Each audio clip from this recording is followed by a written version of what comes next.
This is The Bouquet Toss, a wedding planning podcast brought to you by thebudgetsavvybride.com to help you decide what to keep and what to toss from your wedding day plans. Welcome back to The Bouquet Toss. As far as wedding priorities are concerned, attire is one area that really affects only the person wearing it. When it comes to allocating your budget, you'd probably be better off funneling your finances toward items that will affect your guests' experience. The good news is there's plenty of ways to get dressed for less, which we will explore in this episode. Whether you decide to rent, shop the sales rack, borrow, or buy used, there are so many ways you can get gorgeous gowns or tailored suits for your big day at a palatable price. Shopping for a wedding dress can be quite a unique experience, so keep these tips in mind to help you survive the process with your sanity and your budget intact. So right off the bat, let's tackle that little piece about budget. Of course, we've already discussed everyone's going to have a different portion of their budget allocated towards attire, and that will depend on your values and your vision and all of that. But we did talk about in an earlier episode about budget breakdowns that attire typically comes in around 8 to 12% of the total spend. So it's a good way to have like a ballpark number just to start with if you're really wondering, like, how do I even begin to know how much I should spend on what I'm wearing? With that in mind, we're going to go through some savvy tips where attire is concerned. So number one is to start your search early. Yeah, I think sometimes there's a little bit of almost like a scarcity or like a fear put into brides, like, oh, you have to find your dress a year in advance. And especially if you're working with like a shorter timeline for your planning process, that can instill fear into the heart of a bride. But that's basically said because of alterations and the need for alterations. And if you're ordering a dress from a designer that has to be created and shipped over from overseas, like that sort of traditional wedding dress process does tend to be a bit more lengthy. So shopping early is always a good idea, though, I think, because you have more time to find what you're looking for at a price that you're willing to pay. Right. Like being able to weigh options. Maybe you find the dress you love and then you look for ways to get it for cheaper. Like having more time just gives you the ability to do that. It's actually really funny. I was walking back from the gym, I think it was yesterday, and there were these two women walking the other way, and I didn't quite hear the full conversation, but one of them was saying, yeah, my wedding is, I think she said, in 2 months. And the friend said, oh my God, like, do you have your dress? And she was like, actually, don't yet. And she was like, oh, you don't? Oh my God. And then they like passed me. So that's all I heard. And all I could think about was like, there's pressure from everyone because everyone just thinks like, oh my God, you have to do that so early. And like, it's going to be different with everyone that you ask. There will be some brides who, they went a year out. And then by the time their wedding came, they were like, wait, I actually don't even like this dress anymore. Mm-hmm. So it's a personal thing. But having more time has never hurt. Yeah, for sure. Okay, number 2 is keep an open mind. I think this is big because there's just something about like with clothing, you can look at a million pictures on somebody else and think you figured out exactly what you want, but it will not ever look the same on you. Like everybody is different. Yeah, for sure. And I think a lot of times you might have like a specific vision in your head or something specific pinned to your Pinterest board that you've just been dreaming of. And then when you put it on, you're underwhelmed. So I think it's interesting. Like I hear so many brides and, even in my experience shopping for wedding dresses, I think it's a good idea to be open to suggestions from the salesperson as long as they're not trying to push a dress on you that's out of your budget. Be flexible when it comes to styles, and you might actually be surprised by what you fall in love with. Yeah, that's another reason why starting early helps, because if you can approach it, at least in the beginning, as like an exercise in like eliminating what you don't like, which will involve just kind of trying everything. But if you know you have a lot of time, you can be like, you know what, this is just my first of many times where I'm going to try stuff on and just have fun. And like, you may end up falling in love with something that you never thought you would like, that you've seen on other people and didn't like there, but you like it on yourself. Yeah, for sure. And nowadays, there are so many different options for how you can even go about trying on wedding dresses. You don't necessarily even have to go to a bridal salon or a bridal shop. A lot of these direct to consumer online brands will ship you wedding dresses that you can try on in the comfort of home. I think that's a game changer. Absolutely. Like Definitely convenient. convenient, and also just sometimes dress shopping is traumatic. It's a difficult situation. And so to be able to not have the pressure of like a salesperson that's trying, they just want to help, but to not have anybody else around and to do it in your home can make a really big difference. And then the last part of keeping an open mind is also about whether you're going to potentially rent or buy used.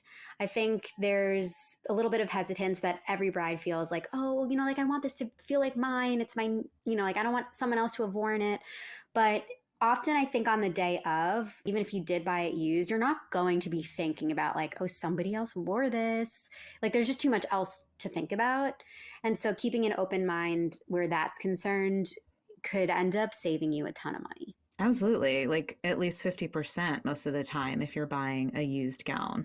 And especially if you have your, heart set on something that is a designer style that's pricier. I mean, it can be a really significant savings and you can wear your dream dress for half the cost. Why not do that? Once it's in your possession, it's your dress, Mm-hmm. So I think it's great. And I also obviously love the eco-friendly aspect of that as well. Never buy anything groups, right? What are they called? Buy nothing. Buy nothing. Yeah. Wrong. But yeah, buy nothing. Like it is a good thing. And wedding attire is also included in those groups. Great. So tip number 3 is to find a look that suits your venue. We've definitely talked about this before. And I think this is really big because it's like the tone and the vision and everything that you have for the day. Like your attire very much plays into that. You wouldn't probably have a huge ball gown that you can barely even sit in if you're having like a small restaurant type of reception where like you'd probably knock some glasses off of a table with the dress.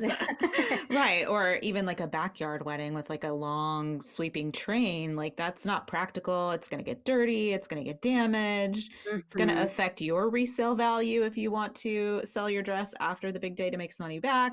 So when I think of finding a look that suits your venue, it's not necessarily all about the style, but more so about the practicality of it. You want to feel Mhm. comfortable.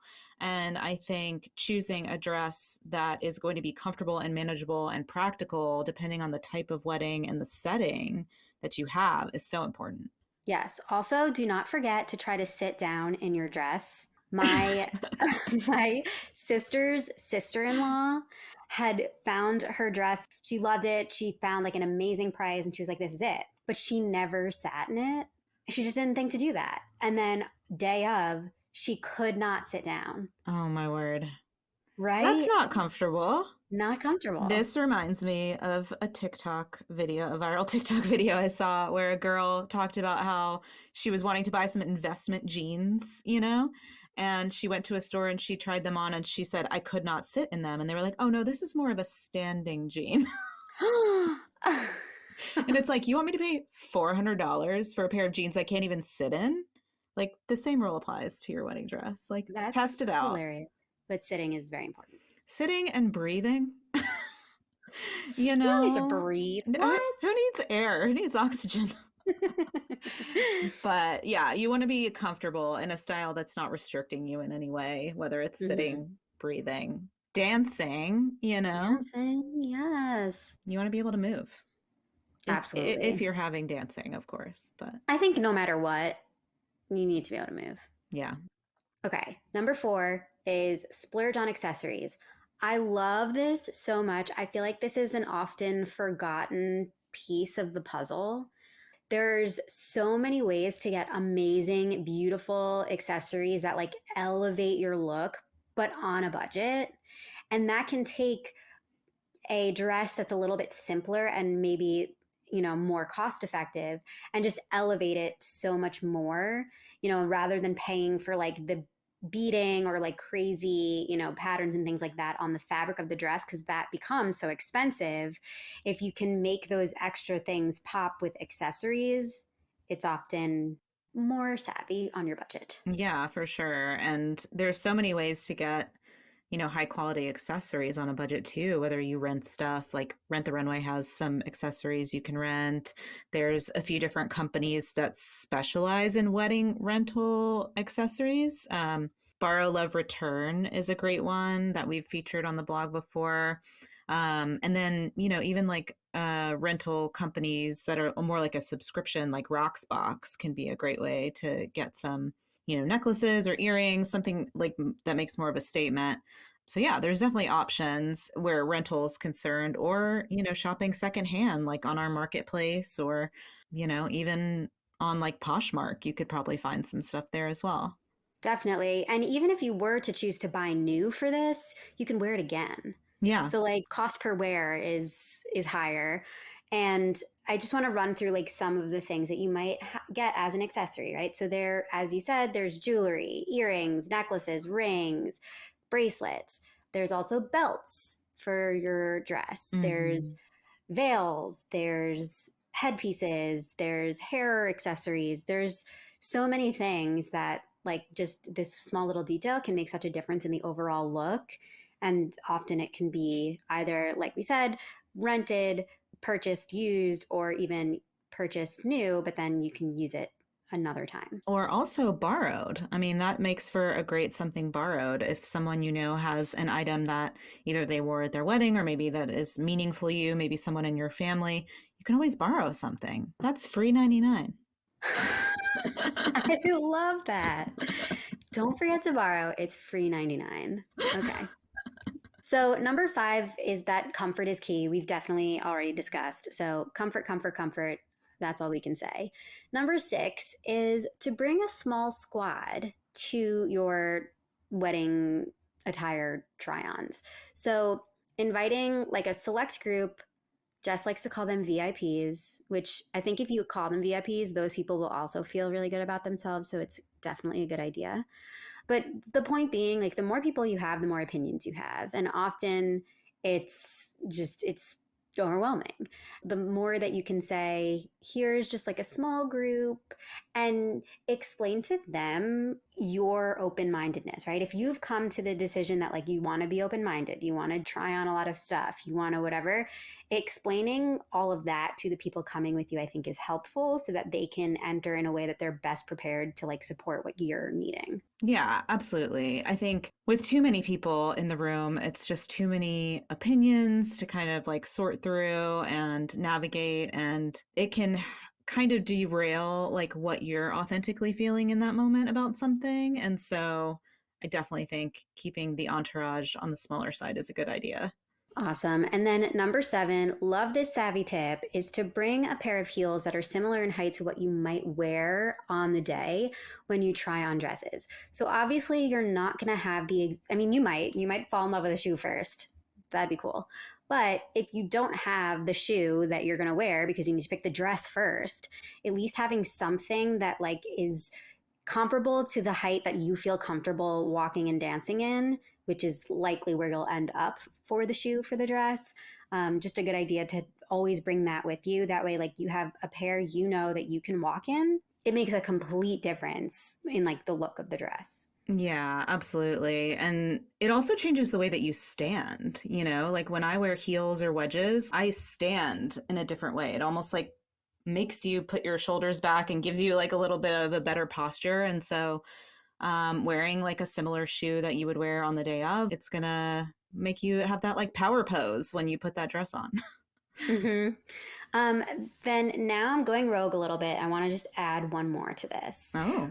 We've been talking a lot about dresses, and part of keeping an open mind is also considering not wearing a dress. We have already done some really cool episodes where we've talked about alternative wedding style. And just a reminder, we love that. We think everyone should consider it. A power suit, a skirt, even like anything that you want to do, you're allowed to do.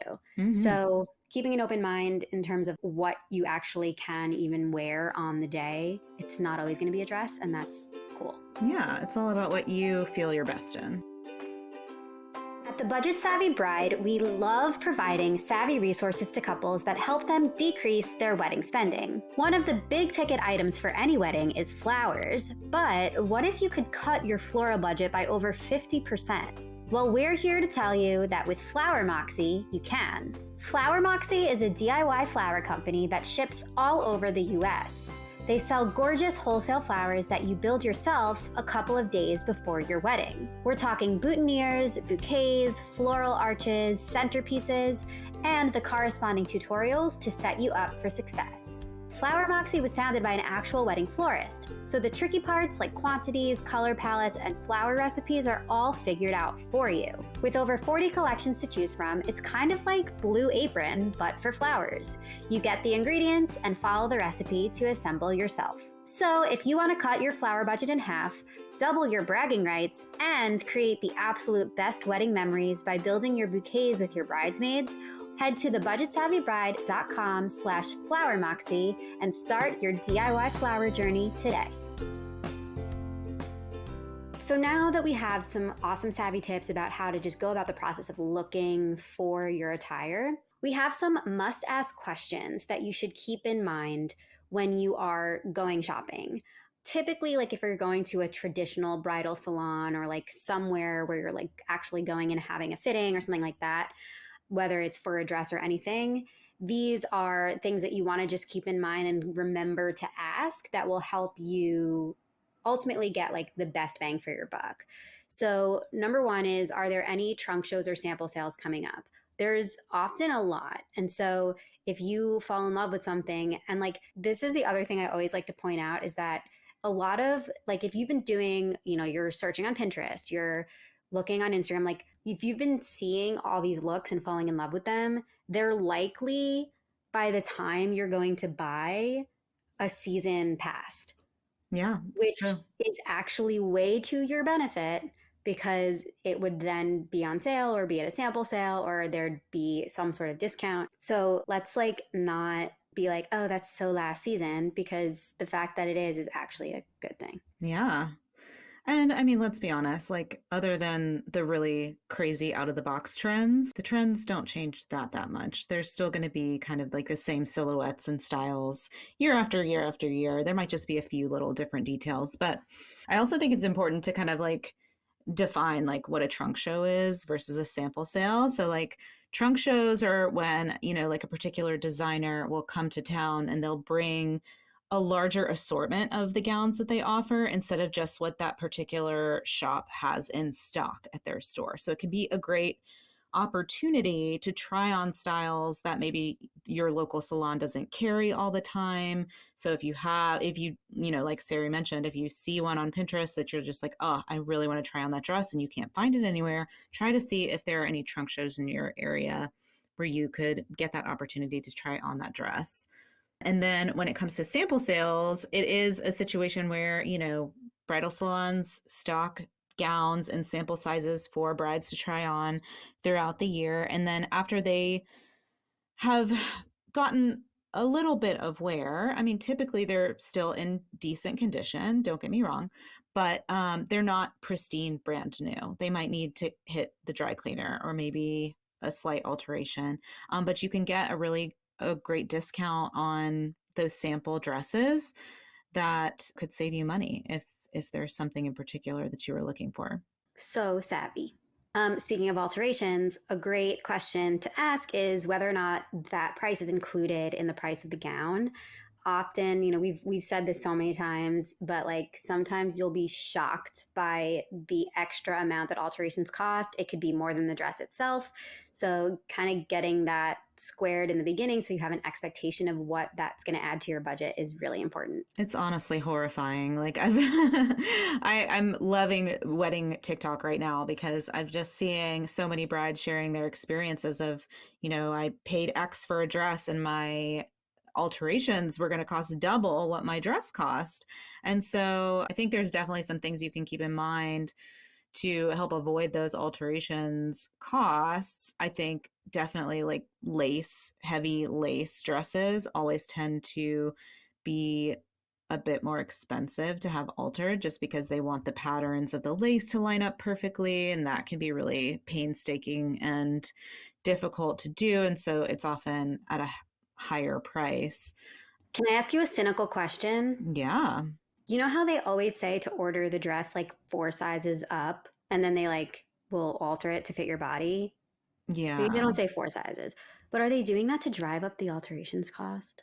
I mean, I don't want to make any assumptions, but you really do have to question it at times because, as any bride who's gone to a shop and tried on dresses has experienced, street sizes and bridal sizes are not the same. And so it really is important to go in and try things on to find out what size you are actually in that bridal style, even that designer, before you make a purchase, especially like if you were going to order something online. So yeah, there is I think you're being cynical and questioning it for a reason because it does feel like, is this a trick? Is this just something that they've done to squeeze more money out of us throughout this process? So I think it's important to equip yourself with like all the information before you get caught in a trap. That is great advice. So, speaking of traps, a really important question to ask is how long it will take for your dress to arrive after you order it.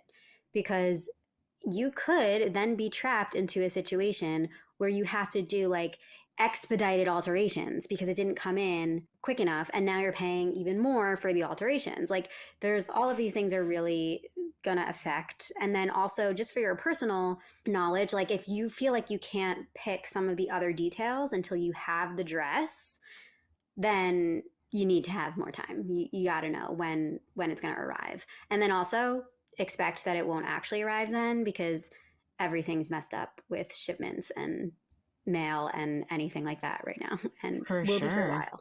Yeah, it's risky out there when it comes to shipping. So another question to ask is when your full payment is due.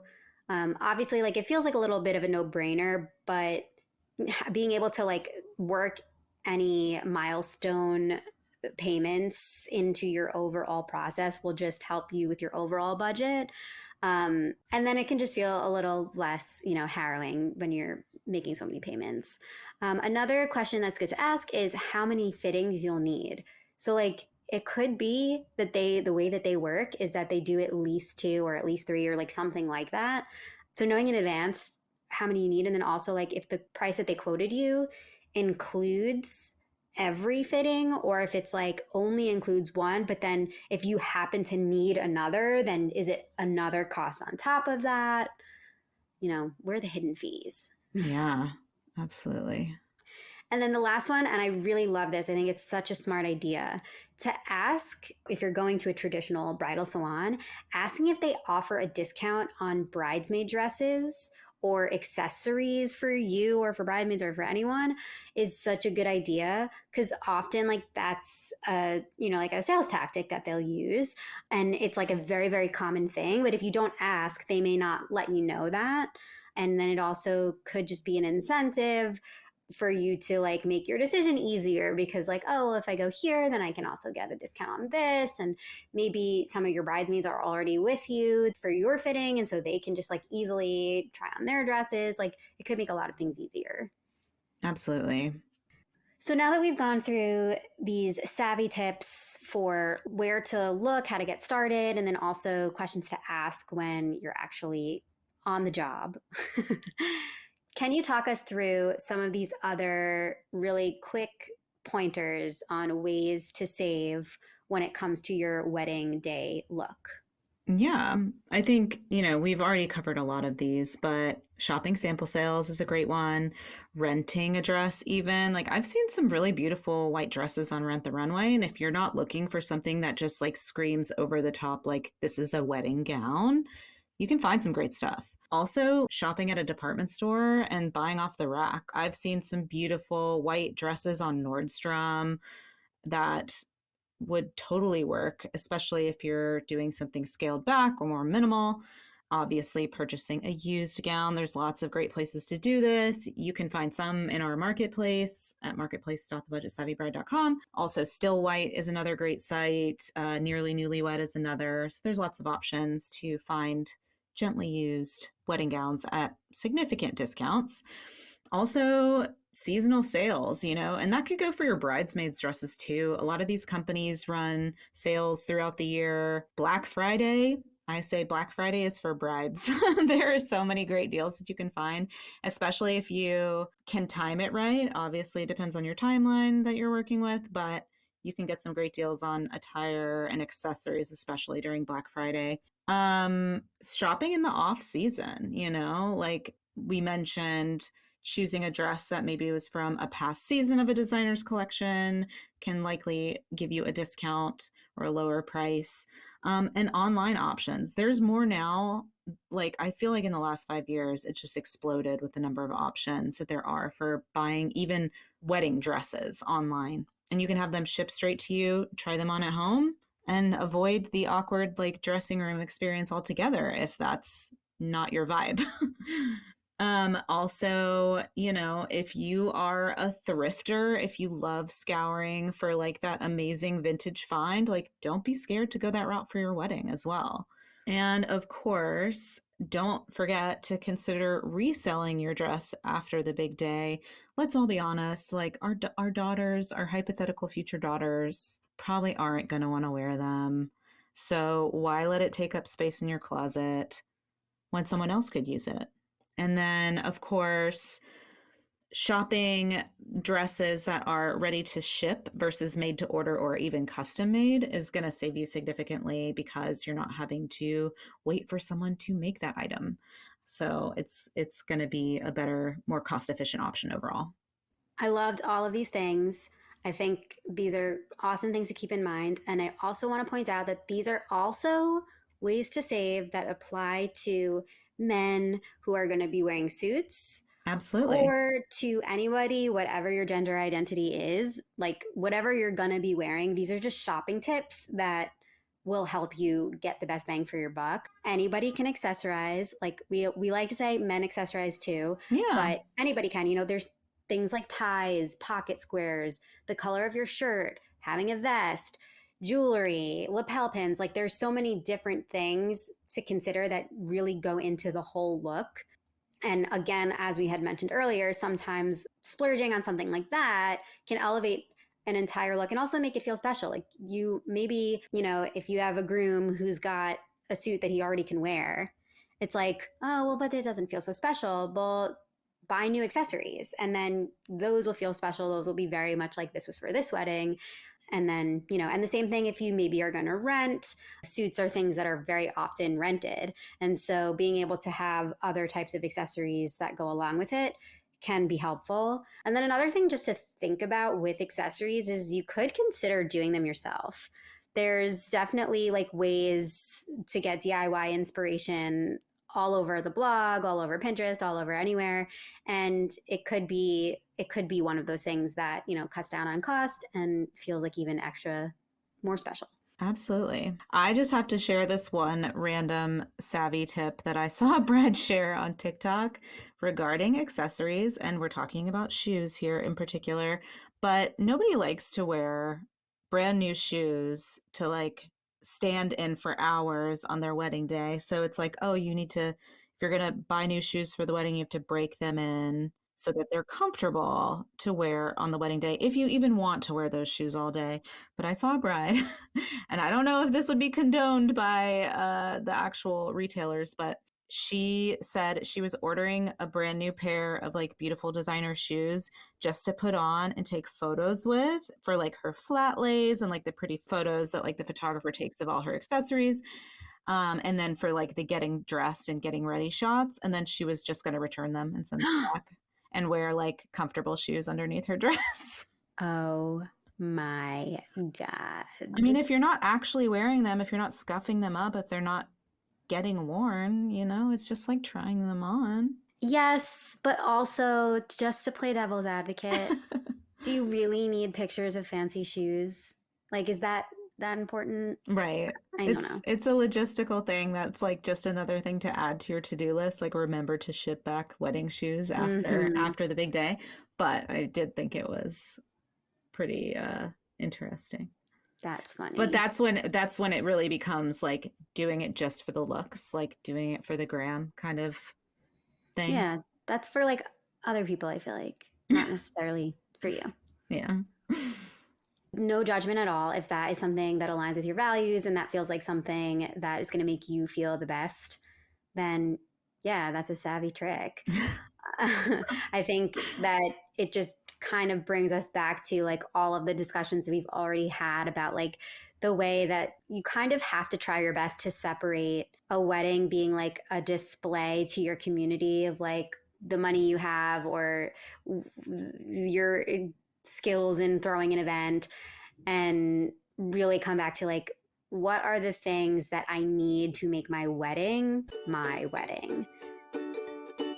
That sound means it's time for Wedding Watch, a segment of the Bouquet Toss where we discuss iconic wedding moments from our favorite TV shows and movies. If you want to hit pause and watch the clip we're talking about today, head to our Wedding Watch playlist on YouTube. The link is in the show notes.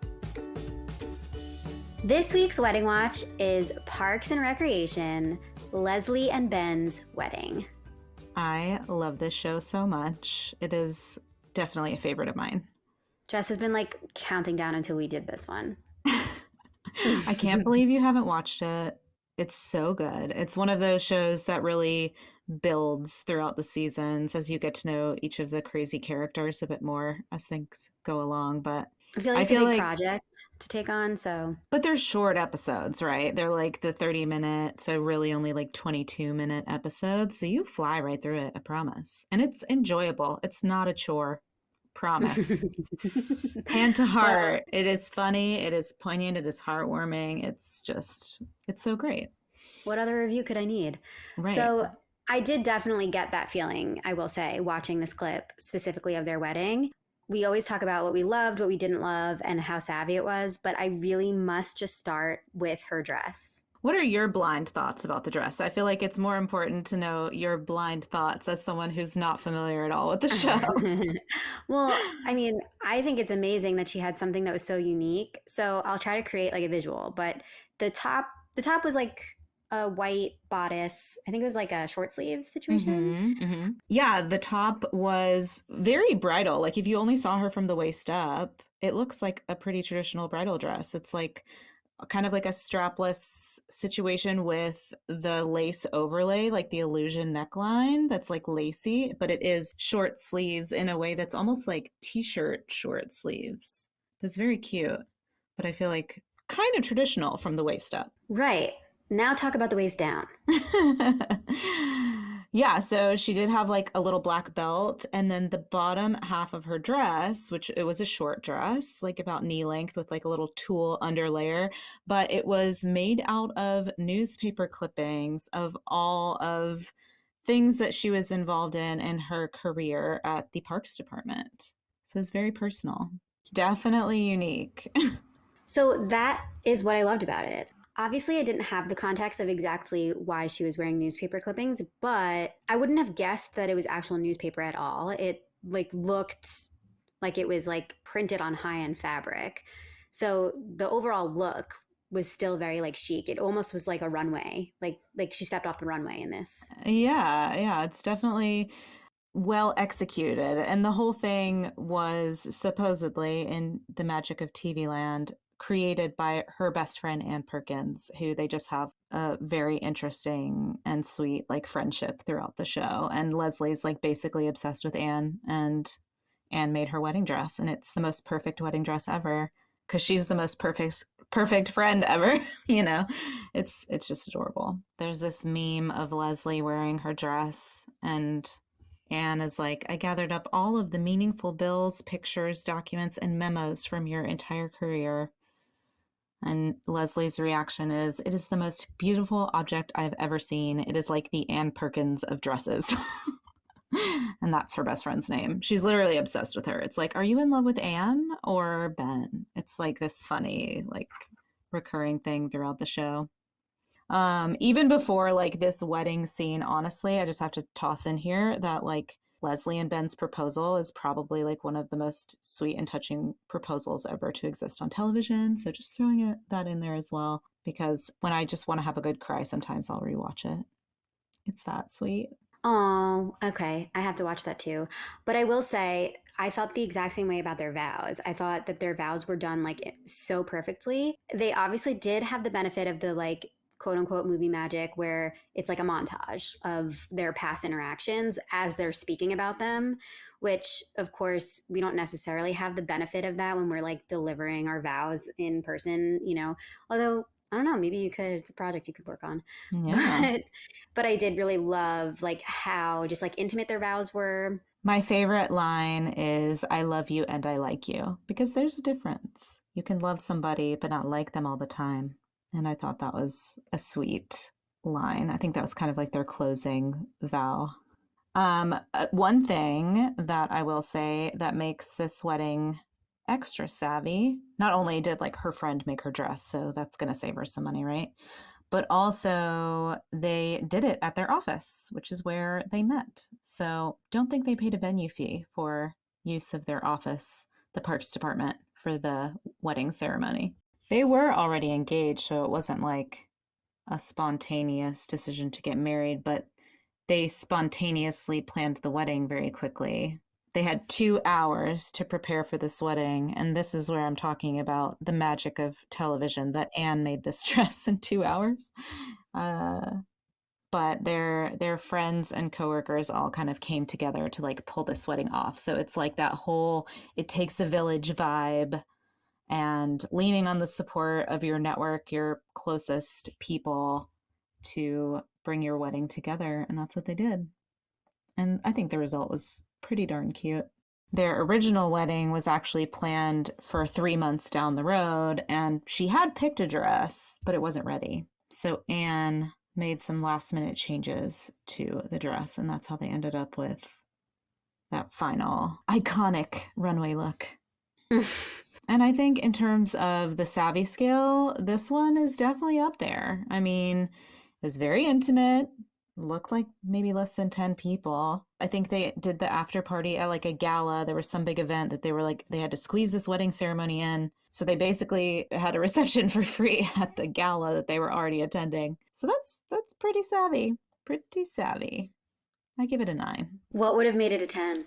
That's a good question. I just didn't know if I could give it a 10. 10 out of Really? 10. 10 out of 10. I mean, I think one of the biggest things that you can take away from this is that truly all that mattered to these two people was that they were getting married. It didn't matter where. What really mattered was that they were making that commitment to each other, and that really was the sole focus. And they achieved that goal, which is the ultimate goal of any wedding. So well said. That is the takeaway. Thanks, Parks and Rec. Yay. Go watch all of it in its entirety now. Oh, okay, I'm going. And that concludes our weekly wedding watch. Want to hear us chat about one of your favorite scenes? DM us on Instagram and let us know what we need to watch and chat about on future episodes. These have been such helpful, savvy tips. We've got more of these savvy tips on the blog, so make sure to head to the blog and check out all things attire there. Again, as Jess mentioned, there's also tons of attire options on our marketplace at marketplace.budgetsheavybride.com. Also, don't forget that whenever you're shopping for anything online, you should always be checking for coupon codes, and that includes visiting the wedding deals section on the budgetsavvybride.com, where you can find discounts and deals and coupon codes for just about anything you can imagine for your wedding, including wedding day attire and accessories. So don't miss out on those deals. Happy shopping. You've been listening to The Bouquet Toss, a podcast brought to you by the Budget Savvy Bride. We would love for you to join us in our free private community to get support and inspiration from other couples currently planning their weddings too. Consider the bouquet tossed in your direction so you can rate, review, and subscribe to the show on your favorite podcast app. As always, stay savvy and stay tuned for our next episode.